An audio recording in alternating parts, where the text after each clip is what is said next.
Hello friends, હું છું તુલસી સોલંકી. આજે આપણે ધોરણ 12 ભૂગોળમાં ત્રીજો લેક્ચર એટલે કે આજે માનવ ભૂગોળનો જે પરિચય છે એના વિશે આપણે ભણતા હતા. તેમાં આગળ વધીએ તો સામાન્ય રીતે ભૂગોળનો જે વ્યાખ્યા છે, ભૂગોળનો ઉદ્ભવ કઈ રીતે થયો અને કઈ કઈ જગ્યાએ તેનો ખ્યાલ મળ્યો આવ્યો અથવા તો તેનો વિકાસક્રમ આપણે વિવિધ રીતે એનો જોયો. હવે ત્યારબાદ માનવ ભૂગોળનું જે વિષય વસ્તુ છે એ વિષય વસ્તુ આપણે નોટ એટલે કે જોયું. ત્યારબાદ માનવ ભૂગોળની અંદર જે પ્રાકૃતિક તત્વો અને સાંસ્કૃતિક તત્વો કયા કયા છે તેના વિશે જોયું. ત્યાર પછી આપણે અભ્યાસ ક્ષેત્ર, માનવ ભૂગોળની અંદર જે અભ્યાસ ક્ષેત્ર છે એના સમાવિષ્ટ પાસાઓ જોયા. ત્યારબાદ માનવ ભૂગોળ પરસ્પર સંકળાયેલા 3 કાર્યો જોયા. એ 3 કાર્યો એટલે કે માનવ નિર્મિત ઘટનાઓનું સ્થિતિ સંબંધી વિશ્લેષણ, પારિસ્થિતિક વિશ્લેષણ અને પ્રાદેશિક સમન્વય. ત્યારબાદ માનવ પ્રવૃત્તિઓ અને ભૌતિક પરિસ્થિતિઓ વિશે પણ ખ્યાલ મેળવ્યો. ત્યારબાદ માનવ ભૂગોળના અભ્યાસ ક્ષેત્રો જે 10 છે એ 10 વિશે આપણે જોયું હતું. આજે આપણે માનવ ભૂગોળના અભ્યાસના અભિગમો જોવાના છે કે કયા કયા અભિગમ હેતુથી માનવ ભૂગોળનો અભ્યાસ કરવામાં આવે છે. તો એની અંદર આપણે જોઈએ કે માનવ અને પર્યાવરણના વચ્ચેના સંબંધોની ચર્ચા માનવ ભૂગોળમાં કેન્દ્ર સ્થાને છે. ખાસ યાદ રાખજો, માનવ અને પર્યાવરણ વચ્ચેના સંબંધોની ચર્ચા માનવ ભૂગોળમાં કેન્દ્ર સ્થાને છે. માનવ અને પર્યાવરણ બંને વચ્ચેનો જે સંબંધ છે ખૂબ જ ઘનિષ્ઠ કહેવાય કે ખૂબ જ અતૂટ કહેવાય, કારણ કે એ પર્યાવરણ વિના આપણે ચાલે નહીં. એ બંનેનો જે સંબંધ છે એને મુખ્ય ગણવામાં આવે છે ભૂગોળમાં. આ સંબંધોના વિશ્લેષણ માટે જુદા જુદા અભિગમો અપનાવવામાં આવ્યા છે. સમય પરિવર્તનની સાથે સાથે માનવ ભૂગોળના વિષય વસ્તુ તથા તેનો અભ્યાસ કરવાની પદ્ધતિઓ, પ્રવિધિઓ અને અભિગમો પણ બદલાતા રહ્યા છે. માનવ ભૂગોળના અભ્યાસ માટે કેટલાક મહત્ત્વના અભિગમો જે આપ્યા છે એમાં આપણે જોઈએ તો પહેલું છે કુલ 5 અભિગમ છે. તેમાંનો પહેલો અભિગમ છે ઐતિહાસિક અભિગમ. ઐતિહાસિક અભિગમની અંદર જોઈએ કે ઇતિહાસની બાબતો જે છે જોડાયેલી, આ અભિગમની અંદર ઇતિહાસની બાબતો જોડાયેલી જોવા મળે છે. એટલે કે માનવીના ઉદ્ભવથી માંડી, ઉદ્ભવ એટલે કે હજારો વર્ષ પહેલાં માનવી જ્યારે પૃથ્વી પર વસવાટ થયો ત્યારથી માંડીને વર્તમાન સમય સુધી એટલે કે હાલના સમય સુધી પ્રાકૃતિક પર્યાવરણ સાથે તેના સંબંધો પરિવર્તનશીલ રહ્યા છે. કારણ કે આદિમાનવ, આપણને ખ્યાલ જ છે કે આદિમાનવ જે જંગલમાં વસવાટ કરી અને પોતાનું જીવન ગાળતો હતો ત્યારે એને કોઈ પૈસાની કંઈ ખબર પડતી હતી નહીં, માત્ર ને માત્ર ખાવાની જ શોધ કરતો હતો. એટલે કે પોતાનું જમવાનું ગોતતો હતો, બાકી બીજું એને કંઈ પણ કામ હતું નહીં. તો એ સમયથી અત્યારના સમય સુધી આપણે ખાવા માટે ઘણું કામ કરવું પડે છે. તો એ પરિવર્તન જે છે એ સંબંધોના પરિવર્તનો અહીંયા તપાસવામાં આવે છે. 18મી સદીની ઔદ્યોગિક ક્રાંતિ પછી માનવીએ તકનીકી અને વિજ્ઞાન ક્ષેત્રે નોંધપાત્ર પ્રગતિ કરી, જેથી માનવીની જીવન જીવવાની શૈલીમાં પરિવર્તન આવ્યું. એટલે કે 15મી સદીથી 18મી સદી જે છે એને આધુનિક યુગ, ઔદ્યોગિક ક્રાંતિનો સમયગાળો ગણવામાં આવે છે. એ સમયની અંદર નવા નવા ઉદ્યોગોને, નવા નવા જે સાધનો છે એનો પણ ઉદ્ભવ થયો હતો. તો એમ સાધનોના ઉદ્ભવથી માનવીએ નવી નવી તકનીકી એટલે કે પોતાનું જે જ્ઞાન છે એ જ્ઞાન અને વિજ્ઞાન એનું જ્ઞાન જોડી અને નવા નવા પ્રયોગો કરી અને વિજ્ઞાન ક્ષેત્રે નોંધપાત્ર પ્રગતિ કરી, જેથી માનવીની જીવન જીવવાની શૈલીમાં પરિવર્તન આવ્યું.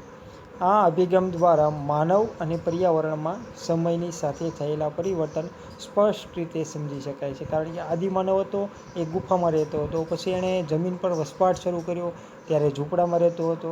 ધીરે ધીરે સમય વીતતો ગયો એમ આપણે મકાન કરતા થયા, અત્યારે એપાર્ટમેન્ટ, મોટા મોટા એપાર્ટમેન્ટ આપણે ઊભા કરતા થઈ ગયા. તો એ સમયની સાથે પરિવર્તન આવતું રહે છે. એટલે કે ઐતિહાસિક અભિગમથી જોવામાં આવે છે. બીજા નંબરનું છે ક્ષેત્રીય વિશ્લેષણ અભિગમ. એટલે કે વિસ્તારની દ્રષ્ટિએ જોઈએ તો વિશ્વના વિભિન્ન પ્રદેશો અને ભાગોમાં વસતા માનવીના માનવ સર્જિત પર્યાવરણને પ્રાધાન્ય આ અભિગમથી પ્રાપ્ત થાય છે. એટલે કે વિશ્વના જુદા જુદા જે લોકો છે, વિશ્વના વિભિન્ન પ્રદેશો અને ભાગોમાં વસતા માનવીના માનવ સર્જિત પર્યાવરણને પ્રાધાન્ય આ અભિગમ દ્વારા પ્રાપ્ત થાય છે. કે કારણ કે દરેક પરિસ્થિતિ છે એ પરિસ્થિતિ અનુસાર તેનું વાતાવરણ અલગ હોય, તો એની ઉપર અહીંયા આધાર રાખે છે. આ પ્રકારના અભિગમ દ્વારા માનવ જીવનની શૈલીઓની વિવિધતા પ્રાપ્ત થાય છે.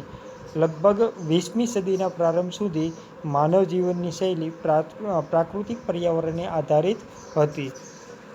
એટલે કે જે સમય સાથે સંકળાય અને પર્યાવરણ સાથેના કામો થાય છે એ કામ અહીંયા જોવામાં આવે છે. એના પછી ત્રીજું છે પારિસ્થિતિક વિશ્લેષણ અભિગમ. તો આ જે અભિગમ છે એ ખૂબ જ યાદ રાખવાની જરૂર છે, કારણ કે પરીક્ષામાં વારંવાર પૂછાતો રહે છે. એટલા માટે તો પારિસ્થિતિક વિશ્લેષણ અભિગમની અંદર જોઈએ,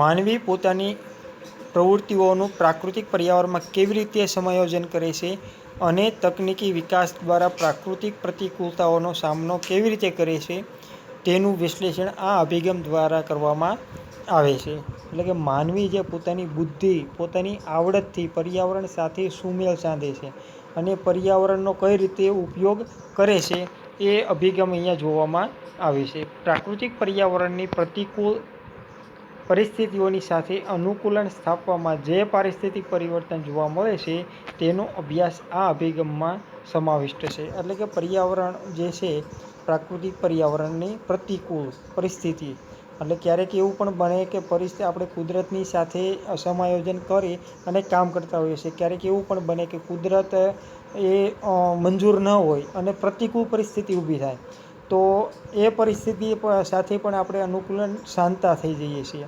દાખલા તરીકે કે જે વિષુવવૃત્તની પટ્ટી છે, એ વિષુવવૃત્તની પટ્ટી ઉપર આપણે ઘણા પ્રદેશો એવા છે કે જ્યાં ખૂબ જ વધારે પડતા પ્રમાણમાં ગરમી પડે છે. તો એ ગરમી હોવા છતાંય આપણે ઓસ્ટ્રેલિયાની અંદર જોઈએ છીએ કે સોનાની સૌથી મોટી ખાણ આવેલી છે, તો એ વિસ્તારની અંદર ખૂબ જ પ્રમાણમાં ગરમી પડે છે, છતાંય લોકો ત્યાં રહેવા અનુકૂળ થઈ ગયા છે. કારણ કે ત્યાંની પરિસ્થિતિ ખૂબ જ તાપમાન ઊંચું છે, છતાંય એની સાથે અનુકૂલન સાધ્યું છે. તો આવી જે પરિસ્થિતિ છે એનો પણ અહીંયા અભિગમ જોવામાં આવે છે. નિશ્ચયવાદી એટલે કે નિયતિવાદી અને સંભવવાદી એટલે કે વિચારધારાઓ આ અભિગમ સાથે જોડાયેલી છે. નિશ્ચયવાદી અને સંભવવાદી ખાસ યાદ રાખવાના છે. પારિસ્થિતિક વિશ્લેષણ અભિગમની અંદર બે પેટા પ્રકાર પડે છે, નિશ્ચયવાદ અથવા તો નિયતિવાદ અને સંભવવાદ. હવે એમાં પહેલું આપણે જોઈએ કે નિયતિવાદ. આ વિચારધારા મુજબ મનુષ્યની બધી જ પ્રવૃત્તિઓ અને ક્રિયાઓ પર્યાવરણ દ્વારા નિયંત્રિત થાય છે. ખાસ યાદ રાખજો અહીંયા કે આ વિચારધારા નિશ્ચયવાદ વિચારધારા છે, મનુષ્યની બધી જ પ્રવૃત્તિઓ અને ક્રિયાઓ કોના દ્વારા નિયંત્રિત થાય છે? કે પર્યાવરણ દ્વારા. આપણે કંઈ પણ કામ કરીએ છીએ તો એ કામ કોનો આધારિત છે? કે પર્યાવરણની આધારિત છે. આ એક પ્રશ્ન, વન લાઇનર પ્રશ્ન એટલે કે 1 માર્કમાં પૂછાઈ રહ્યો છે. પછી આગળ જોઈએ, કોઈપણ માનવ સમુદાય, રાષ્ટ્રનો ઇતિહાસ, માનવ સંસ્કૃતિ, જીવનશૈલી અને વિકાસની માત્રાને પ્રાકૃતિક પર્યાવરણ અસર કરે છે. આ વિચારધારા માનવીને નિષ્ક્રિય પરિબળ ગણે છે. ખાસ યાદ રાખજો, આ વિચારધારા માનવીને નિષ્ક્રિય પરિબળ ગણે છે. નિષ્ક્રિય પરિબળ એટલે કે માનવીને કેન્દ્ર સ્થાને આપવામાં આવતું નથી, એને ગૌણ બાબતમાં ગણવામાં, એટલે કે પ્રાધાન્ય કોને આપવામાં આવે છે? પ્રકૃતિને. તો એની સાથે સંકળાયેલા ભૂગોળવિદો છે, તેમાં હિપોક્રેટસ, એરિસ્ટોટલ, હેરોડોટસ, સ્ટ્રાબો વગેરે વિદ્વાનોએ માનવી ઉપર પ્રાકૃતિક સ્થિતિનો પ્રભાવ સમજાવ્યો છે. ખાસ યાદ રાખજો, આ 4 જે ભૂગોળવિદો છે એ વિદ્વાનોએ પ્રાકૃતિક સ્થિતિનો પ્રભાવ કોના ઉપર દર્શાવ્યો છે? માનવી ઉપર. ત્યાર પછી કાન્ટ, હમ્બોલ્ટ, રિટર, કુમાર એલન ચેમ્પલ તથા એલ્બર્ટ હન્ટિંગ દ્વારા આ વિચારધારાને અનુમોદન મળ્યું છે. કયા કયા ભૂગોળવિદો દ્વારા નિયતિવાદ વિચારધારાને અનુમોદન મળ્યું છે, વેગ મળ્યો છે? તો કાન્ટ, હમ્બોલ્ટ, રિટર, કુમારી એલન સેમ્પલ તથા હન્ટિંગ્ટન, આ જે વ્યક્તિઓ છે એ વ્યક્તિઓએ આ જે નિશ્ચયવાદ અથવા તો નિયતિવાદ વિચારધારા છે એને અનુમોદન પ્રાપ્ત કર્યું છે, એટલે કે એની સાથે જોડાયા છે. 20મી સદીના પૂર્વાર્ધ સુધી આ વિચારધારા વિકસતી રહી હતી. એટલે કે 20મી સદી એટલે કે 1901થી 2000 સુધીનો જે સમયગાળો હતો એ સમયગાળાની અંદર આ પરિસ્થિતિ એટલે કે આ જે નિયતિવાદ વિચારધારા છે એ વિકસતી રહી. પરંતુ થોડોક સમય ગયો એટલે કુમારી એલન સેમ્પલ તથા એલ્સવર્થ હન્ટિંગ્ટન આ વિચારધારાના પ્રખર સમર્થક હતા. એટલે કે આ વિચારધારા છે એટલે કુદરત છે એ કેન્દ્ર સ્થાને છે દરેક બાબતની અંદર એવું માનનારા વ્યક્તિઓ એટલે કુમારી એલન સેમ્પલ તથા એલ્સવર્થ હન્ટિંગ્ટન. ખાસ યાદ રાખજો કે કુમારી એલન સેમ્પલ તથા એલ્સવર્થ હન્ટિંગ્ટન આ વિચારધારાના પ્રખર સમર્થક. અનુમોદન કોણે કર્યું કે કાન્ટ, હમ્બોલ્ટ, રિટર, કુમારી એલન સેમ્પલ અને હન્ટિંગ્ટન. તો પારિસ્થિતિક માનવી ઉપર પ્રકૃતિનો પ્રાકૃતિક સ્થિતિનો પ્રભાવ કોણે કોણે સમજાવ્યો છે કે હિપોક્રેટસ, એરિસ્ટોટલ, હેરોડોટસ અને સ્ટ્રાબો વગેરે વિદ્વાનોએ. તો આ છે આ 3 મુદ્દા છે ખાસ યાદ રાખવાના. એની ઉપરાંત આ વિચારધારા માનવીને નિષ્ક્રિય પરિબળ ગણે છે. અને 5મો મુદ્દો છે કે આ વિચારધારા મુજબ મનુષ્યની બધી જ પ્રવૃત્તિઓ અને ક્રિયાઓ પર્યાવરણ દ્વારા નિયંત્રિત થાય છે. આ 5 મુદ્દા આપણે આમાં યાદ રાખવાના છે, નિશ્ચયવાદ અથવા તો નિયતિવાદ. ત્યારબાદ જોઈએ આપણે સંભવવાદ. તો સંભવવાદની અંદર પણ પહેલા નંબરનું આપણે જોયું નિયતિવાદ અથવા તો નિશ્ચયવાદ. એની જેમ જ અહીંયા એનો તફાવત પણ પૂછાઈ શકે છે કે સંભવવાદ અને નિયતિવાદ છે એનો તફાવત આપો અથવા તો બંનેની સરખામણી કરો. સંભવવાદ જે વિચારધારા છે એને જોઈએ આપણે તો પ્રકૃતિની સરખામણીમાં માનવીને મહત્વનું સ્થાન આપવામાં આવ્યું છે. નિશ્ચયવાદની અંદર કોને સ્થાન આપવામાં આવ્યું હતું? પ્રકૃતિને. જ્યારે સંભવવાદ વિચારધારામાં કોને મહત્વમાં આપવામાં આવ્યું છે કે માનવીને. માનવીને સક્રિય રૂપે જોવામાં આવે છે. નિયતિવાદની અંદર માનવીને નિષ્ક્રિય ગણવામાં આવતો હતો. સંભવવાદમાં માનવીને સક્રિય સ્વરૂપ જોવામાં આવે તે વિચારધારાને સંભવવાદી વિચારધારા કહે છે. માનવીને સક્રિય સ્વરૂપે જોવામાં આવે એવી વિચારધારાને કઈ વિચારધારા કહેવાય કે સંભવવાદી વિચારધારા. સંભવવાદ શબ્દ સૌ પ્રથમ ઉપયોગ લુસિયન ફાવર. ખાસ યાદ રાખજો, ઓપ્શન પદ્ધતિમાં આ પ્રશ્ન ઘણી વખત પૂછાઈ ગયેલો છે. સંભવવાદ શબ્દનો સૌ પ્રથમ ઉપયોગ કરનાર લુસિયન ફાવર હતા. તેના મતાનુસાર માનવ સંભવવાદનો સ્વામી છે. કોના મત અનુસાર માનવ સંભવવાદનો સ્વામી છે? કે લુસિયન ફાવર. પ્રકૃતિના તત્વોના ઉપયોગ બાબતનો નિર્ણય માનવી જ કરે છે. ભૂગોળવેત્તા વિડાલ ડી લા બ્લાસે આ વિચારધારાને વ્યવસ્થિત પ્રસાર કર્યો. સંભવવાદ વિચારધારાનો વ્યવસ્થિત પ્રસાર કોણે કર્યો હતો? વિડાલ ડી લા બ્લાસે.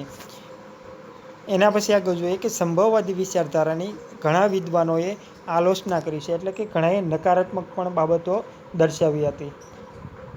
નિશ્ચયવાદી વિચારધારા અને સંભવવાદી વિચારધારાનો સમન્વય કરતી નવનિયતિવાદી નામની વિચારધારા ગ્રિફિથ ટેલરે રજૂ કરી છે.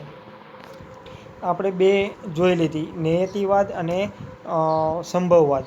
જે વિચારધારા છે એ બે આપણે જોઈ લીધી, પણ બંનેનો સમન્વય કરી અને ત્રીજી જે વિચારધારા રજૂ થઈ છે એ વિચારધારાને નવનિયતિવાદ તરીકે ઓળખવામાં આવે છે. 2 માર્કમાં પણ પૂછાઈ શકે છે કે નવનિયતિવાદ વિચારધારા સમજાવો. તો એની અંદર આપણે જોઈએ કે નવનિયતિવાદ છે એટલે કે સંભવવાદ અને નિશ્ચયવાદ છે એની ઘણા વિદ્વાનોએ આલોચના કરી, એટલે કે નકારાત્મક પાસાઓ પણ જણાવ્યા. તો એ બંનેને સમન્વય કરીને જે નવી વિચારધારા રજૂ થઈ એને નવનિયતિવાદ નામ આપવામાં આવ્યું, એટલે કે નવનિયતિવાદી વિચારધારા રજૂ થઈ. ને આ વિચારધારા છે કોણે રજૂ કરી હતી કે ગ્રિફિથ ટેલરે. તેણે સમજાવ્યું કે પ્રાકૃતિક નિયમોનું પાલન કરીને, જો ખાસ યાદ રાખજો, ગ્રિફિથ ટેલરે નવનિયતિવાદમાં શું સમજાવ્યું છે તો પ્રાકૃતિક નિયમોનું પાલન કરીને પ્રકૃતિનો ઉપયોગ કરવાનું માનવીને જણાવ્યું છે. માનવીએ સાંસ્કૃતિક પર્યાવરણને મર્યાદિત કરીને પ્રાકૃતિક તત્વોનો ઉપયોગ કરવાનો અનિવાર્ય છે. પ્રાકૃતિક પર્યાવરણને નુકસાન થશે તો માનવ સમાજ અને માનવ સર્જિત સમસ્યાઓ ઊભી થશે. તો આવી સમસ્યાઓ ઊભી થશે તો માનવને ક્યાંક ને ક્યાંક નુકસાન થશે, અને નુકસાન થશે તો માનવનો વિકાસ જે થઈ રહ્યો છે તો એ વિકાસ રૂંધાશે. દાખલા તરીકે અત્યારે જે હાલમાં પરિસ્થિતિ છે કોરોના વાયરસની, તો એ સંલગ્ન એટલે કે માનવનો જે વિકાસ છે એ અહીંયા રૂંધાય છે. અહીંયા સુધી એટલે કે આજે આપણે ટોટલ 3 ટોપિક ભણ્યા, 3 અભિગમ ભણ્યા. એ 3 અભિગમની અંદર પહેલું જે અભિગમ છે તે ઐતિહાસિક અભિગમ, બીજું છે ક્ષેત્રીય વિશ્લેષણ અભિગમ અને ત્રીજું છે પારિસ્થિતિક વિશ્લેષણ અભિગમ. આ 3 અભિગમ ઉપરાંત પારિસ્થિતિક વિશ્લેષણ અભિગમ છે તેના 3 પેટા પ્રકાર છે. એની અંદર પહેલું છે નિશ્ચયવાદ, બીજું છે સંભવવાદ અને ત્રીજું છે નવનિયતિવાદ. આ ત્રણેય જે મુદ્દા છે એ ખાસ યાદ રાખવાના છે. એટલે કે આજે આપણે હોમવર્કની અંદર અભિગમોના 3 પ્રકાર, ઐતિહાસિક, પછી વિશ્લેષણ અને પારિસ્થિતિક વિશ્લેષણ, આ 3 જે મુદ્દા છે એ 3 મુદ્દા લખવાના છે. બરાબર, વ્યવસ્થિત. પહેલાં જે ક્ષેત્રીય વિશ્લેષણ અભિગમ છે, પહેલું છે ઐતિહાસિક અભિગમ, તેની અંદર 3 મુદ્દા, ક્ષેત્રીય વિશ્લેષણ અભિગમ છે તેના 3 મુદ્દા, અને પારિસ્થિતિક વિશ્લેષણ અભિગમ છે તે 3 માર્કમાં આપણે લખવાનો છે. એટલે મિનિમમ 10 થી 12 મુદ્દા બનવા જોઈએ. 1 માર્કની પ્રસ્તાવના થશે અને 3 મુદ્દા પેટા પ્રકાર છે એની અંદર 3 થી 4 મુદ્દા લખવાના છે. કારણ કે એક ટોપિક છે એટલે કે નિશ્ચયવાદ અથવા તો સંભવવાદ અથવા તો નવનિયતિવાદ 2 માર્કમાં પૂછાય છે. એટલે એના વિશે દરેકની અંદર 5-5 મુદ્દા લખવાના છે. અહીંયા આપણે પૂરું કરીએ છીએ. જય હિન્દ, જય ભારત.